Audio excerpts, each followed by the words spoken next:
শুভ সকাল আমার প্রিয় বন্ধুরা, আশা করছি তোমরা যে যেখানে আছো সকলে ভালো আছো, সুস্থ আছো। বঙ্গাইগাঁও জেলার থেকে আমি মাম্পি তোমাদের সকলকে জানাই আমার ব্লগ চ্যানেলে অনেক অনেক স্বাগত, অনেক অনেক ভালোবাসা। আজকে মহাশিবরাত্রি, তোমাদের সবাইকে অনেক অনেক অনেক শুভেচ্ছা। আজকের দিনটা খুব সুন্দর করে কাটিয়ে, খুব ভালো করে কাটিয়ে, আর আমার কাছে তো আজকের দিনটা স্পেশাল। আর আমি তো খুব খুব খুব আনন্দে, খুব ভালো করে কিন্তু আজকের দিনটা কাটাতে চাই। আর দেখো আমি মেহেন্দি লাগিয়েছি কালকে রাত্রে, দেখো কত সুন্দর রং হয়েছে, দেখতে পাচ্ছ। আর আমার হাতের এই আঙুলগুলো কিন্তু অনেক লম্বা লম্বা। আমি আগে ভাবতাম যে এত লম্বা লম্বা নখগুলো আমার এরকম। তো আমি মানে ভিডিও দেখলাম, একটা জ্যোতিষীর ভিডিও দেখলাম ইউটিউবে সার্চ করে, যে লম্বা নখ থাকলে কি হয়। তো বললো ভালো, খুবই ভালো নাকি লম্বা নখ থাকলে, এই আঙুলগুলো যদি অনেকটা মানে লম্বা থাকে আর কি, তো তাহলে নাকি অনেকটাই ভালো, অনেক নাকি কপালে ভালো। কপাল মানে ভালো, তো কপাল ভালো মন্দ তো বুঝি না, তবে ভালো তো, তাই না? এটাই ঠিক। তবে দেখো আমার হাতগুলো আমার অনেকই লম্বা লম্বা, দেখো এই আঙুলগুলো দেখতে পাচ্ছ। আর আমি মেহেন্দি দিলে হাতটা না আমার অনেকটাই ভরে থাকে, এই দেখো। আর এখন বাজে সকাল 6টা। চলো ভিডিওটা শুরু করা যাক। তো সকালে আমি উঠে পড়লাম, উঠে নিয়ে কিন্তু ঠাকুরকে প্রণাম করে নিলাম, সূর্যদেবকে প্রণাম করে নিলাম। তারপরে বাসি কাজ যেগুলো আছে সেগুলো কিন্তু সাথে শুরু করে দিলাম। ঘরটাও ঝাড়ু দিয়ে নিলাম, আর এদিকে কিন্তু দুয়ারটাও ঝাড়ু দিয়ে নিলাম আমি। তো তারপরে ঝটপট করে আমি বিছনাটাও তুলে নিলাম, কেননা আজকে সারাদিন সত্যি কথা বলতে একটু সময়ই পাবো না। আমি সারাদিন উপবাস থাকবো, এদিকে পূজার কাজ আছে, বাড়ির সংসারে সব কিছু কিন্তু কাজ থাকে, তাই না? তো তারপরে ঝটপট করে আমি বিছনাটা উঠিয়ে নিলাম, আর এদিকে ছেলের ছাড়ও চলে আসলো, ছেলেকে পড়তে বসিয়ে দিলাম। আর আমি সোজা চলে আসলাম রান্নাঘরে। রান্নাঘরে অনেকই মানে যত রাতের বাসন ছিল সেগুলো সব গুছিয়ে নিলাম, ধোবো আর কি। আর রাত্রে তো এক সিদ্ধ ভাত খেতে হয় আলু সিদ্ধ দিয়ে, তো রাত্রে কিন্তু আমি এক সিদ্ধ ভাত খেয়েছি। আর এদিকে ছেলেও দুধ ভাত খেয়েছিল, তো সব বাসন একসঙ্গে করে কিন্তু আমি রেখে আসলাম যেখানে আমি বাসন ধুই। আর এদিকে আমি গ্যাসটা ভালো করে মুছে নিলাম, এটাও আমি ভালো করে মুছে নিলাম। আর কাল তো আমি সব মানে ধোয়া পাকলাম, মাজা ঘষা সব হয়ে গেছে আমার। আর এক সপ্তাহ আগের থেকেই তো আমি নিরামিষ খাচ্ছি শিবরাত্রি দেখে।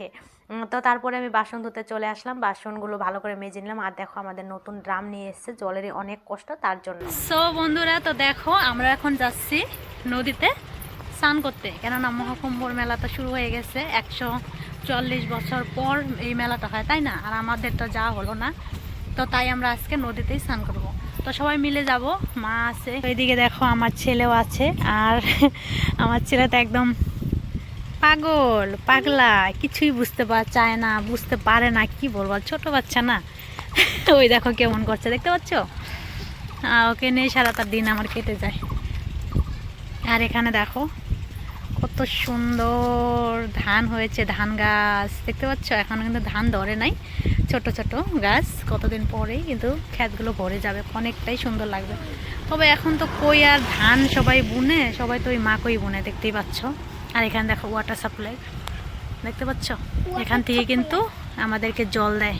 তবে আমার অনেকটাই কষ্ট হয় এখন, এই মাঘ ফাল্গুন মাসটা কিন্তু অনেকটাই কষ্ট হয় বন্ধুরা, কি বলবো, জল উঠতে চায় না। আর এখান থেকে ভাবি যে এখান থেকে যাবে জল, তারপরে আমরা নিব, অল্প কাজ করব, মানে হেল্প হবে আর কি। কিন্তু কি করব, সেই আমাদের উপরে টিলা টিলা বাড়ি, দেখতে পাচ্ছ, দেখো আমাদের বাড়িগুলো পাহাড় পাহাড় টিলা টিলা, তো তার জন্য কিন্তু উঠতেই চায় না। আর এদিকে দেখো ছেলে গামছাটা নিয়ে কি নোংরা করছে। আর ওই দিকে মার ভাই বউ আসবে আসবে আসবে করতে করতে আসার কোনো নাম গন্ধই নাই, কবে যে আসবে কে জানে। তো ফাইনালি দেখো মা আর ভাইয়ের বউ চলে আসলে, এদিকে দেখো সোনা মা আছে। তো এখন আমরা নদীতে যাব। দেখো প্রাকৃতিক দৃশ্যটা কত সুন্দর লাগে দেখতে, অনেকটাই সুন্দর লাগে। আর ওখানে দেখো ওইদিকে দেখো বুনু আর দিদা আসছে, অত দেরি করে ফেলেছে ওরা একদম। হ্যালো গাছ, আমি স্নান করতে এসেছি বলে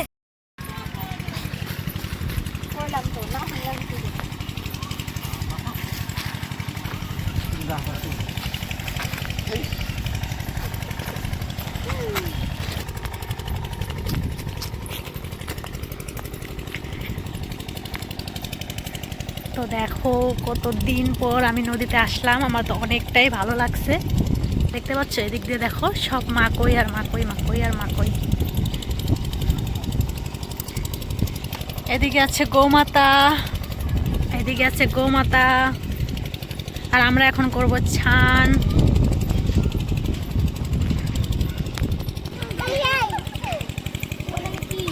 এই দেখো কত সুন্দর নৌকো, সবাই এখানে ছান করছে।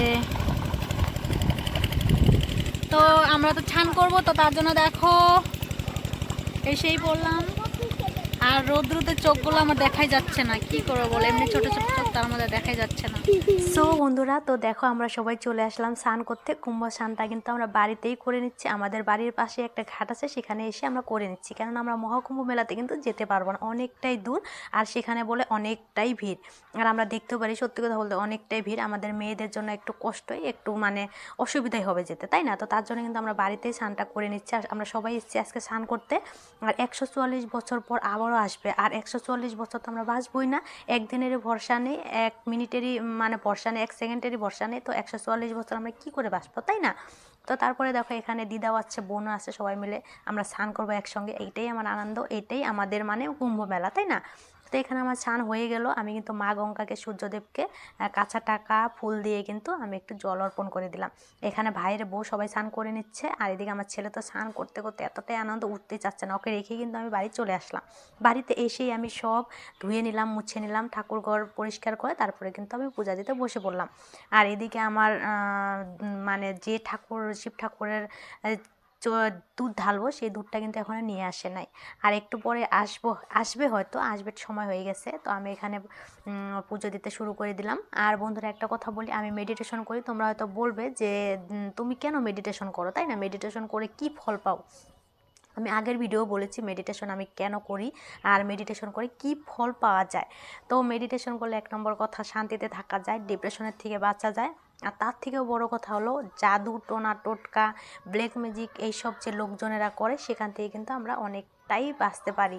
আর আমরা ভগবানের সামনে যত মেডিটেশন করব, ততই কিন্তু আমরা ভগবানের সাথে লীন হতে পারবো, আর আধ্যাত্মিক লাইনে আমরা যেতে পারবো। আর ভগবান কিন্তু আমাদেরকে রাস্তা দেখিয়ে দেয়, আমাদের কি করতে হবে কি না করতে হবে, আমরা কোন পথে যেতে হবে আমাদের কিন্তু দেখিয়ে দেয়। তো তার জন্য কিন্তু আমি মেডিটেশন করি। আমি 2 বেলা মেডিটেশন করি, সকালে একবার করি পুজো দেওয়ার সময়, সন্ধ্যাবেলা একবার সন্ধ্যাবাতি দেওয়ার সময় কিন্তু মেডিটেশন করি।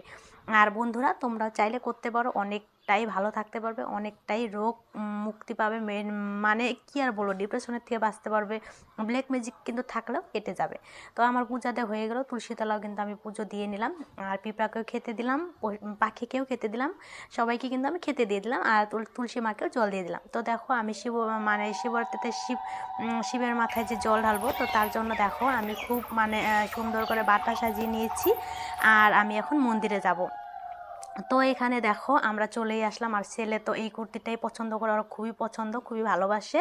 তো ছেলেকে বললাম যে বাবা তুমি সেখানে গিয়ে কিন্তু জল ঢালতে হবে শিবের মাথায়। বলছে হ্যাঁ, কিন্তু একদমই ঢালবে না, আমি ভালো করে জানি, কেননা অনেক দুষ্ট বলতে গেলে অনেকই দুষ্ট, কেননা ওর মতনই ও চলতে থাকে। তো দেখো তারপর আমি এখানে চলে আসলাম। আর আজকে আমি একটু নিউ লুক দিয়েছি। নিউ লুক বলতে গেলে কি, আমি কিন্তু খাড়া শাড়ি পরতে খুবই ভালোবাসি, আর আমি খাড়া শাড়ি পরেছি, তবে আমি রুদ্রাক্ষের মালা পরেছি, কেননা আমি শিবের ভক্ত, আমার দেবাদিদেব আরাধ্য দেব আমার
পূজা কিন্তু সম্পূর্ণ হলো, তবে অঞ্জলিটা দেওয়া হয় না। আমাদের পাড়ার প্রতিবেশী আছে, সেখানে পুজো হচ্ছে, সেখানে গিয়ে কিন্তু আমরা অঞ্জলি দেবো। আর এত সুন্দর একটা ভিডিও আমার একটা মিষ্টি দেওয়ার করে দিল, খুবই ভালো। ভগবান দেবাদিদেব যেন ওর মনোবাঞ্ছা পূর্ণ করে, ওর সকল ইচ্ছা যেন পূর্ণ করে। তো দেখো আমাদের পূজা দিয়ে হয়ে গেল। তো এখন আমরা যাব বাড়ি, আর বাড়ি গিয়ে কিন্তু আমাদের পাশের বাড়িতে পূজা হচ্ছে, সেখানে কিন্তু আমরা অঞ্জলি দেবো। দেখো ঝটপট করে চলে আসলাম, এসে দেখি পূজা হয়ে গেছে। আর ব্রাহ্মণ দাদাটাকে বললাম আমাদেরকে একটু নমঃসোহা করে একটু হলো অঞ্জলি দিয়ে দাও দাদা, কেননা আমরা সেখানে অঞ্জলি দিতে পারিনি। আর এদিকে পুজো দিয়ে তো হয়ে গেছে, তবু কিন্তু অনেকটাই ভালো, দাদা কিন্তু আমাদেরকে একটু হেল্প করে দিল, আর আমরা কিন্তু অঞ্জলি দিতে পারলাম। মনটা খুব খুশি হয়ে গেল। তো আমাদের পূজা একেবারেই মানে সুসম্পন্ন হলো। তো তারপরে দেখো আমাদের দিদা বাড়িতে একটা পুজো হয়েছে, সেখানে আমরা এসে কিন্তু প্রসাদ খেলাম। আজকে কিন্তু পূজা এক জায়গায় দিচ্ছি, অঞ্জলি এক জায়গায় দিচ্ছি, প্রসাদ কিন্তু এক জায়গায় খাচ্ছি, কেননা সারাদিনই পুজো, কী করবো বলো। সব জায়গায় নিমন্ত্রণ করেছি, তো সব জায়গায় আমরা যাচ্ছি। তো সন্ধ্যাবেলা হয়ে গেছে, হাজব্যান্ড নিয়ে এসেছে আমার জন্য পায়েল। আজকে নাকি বউকে পায়েল গিফট করতে লাগে, আমি তো দেখে অবাক। আর আমি বললাম তো আমি পরে নিচ্ছি, বলছে না আজকে আমাকে পরিয়ে দিতে হয়। তা আমি পরিয়ে দেবো, তো ঠিক আছে পরিয়ে দাও। তারপরে দেখো আর এক জায়গায় নিমন্ত্রণ ছিল, সেখানে ফল চল নিয়ে দেখো চলে আসলাম। আর আজকের মতো ভিডিওতে এখানে সবাই ভালো থেকো, সুস্থ থেকো, আর ভগবান দেবাদিদেব মহাদেব তোমাদের সবাইকে ভালো রাখুক।